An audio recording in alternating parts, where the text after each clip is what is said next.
everyone who's designated to be speaker or president gives a speech at his designation or her designation ceremony, and you gave a speech, and we're going to excerpt 4 pieces out of that. And let's go to the first excerpt where you talked about a mentor of yours. North Dakota was tough, but my old man was tougher. I remember him as just this incredibly strong, self-possessed person. He did work 3 jobs to make ends meet, but his obligation to his community was always equal to his obligation to his family. He hated bigotry, loved Barry Goldwater, sat high in the saddle, was a crack shot, and for him there was right and there was wrong.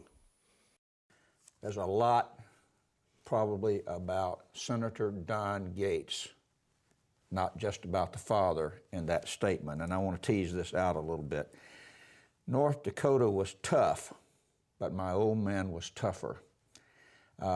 When I hear you talk about that, and you talked about the tough times ahead, I think you feel like you have to be kind of tough intellectually and from a policy standpoint. Is that right?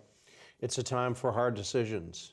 It's a time when we can't have all the things we want. We can't even have all the things we need.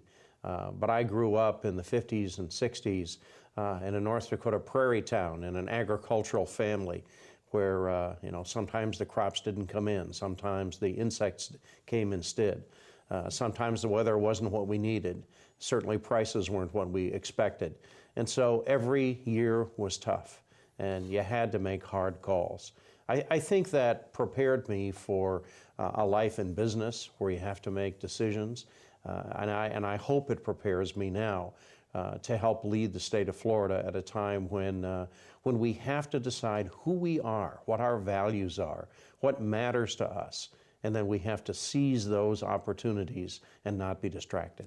You noted that he worked very hard. He worked several jobs at once, but he was still involved in his community. You mentioned that you were in business before you ever got into politics, and putting those 2 things together, why did you get into politics? I got into politics, I suppose, because it's in my genes.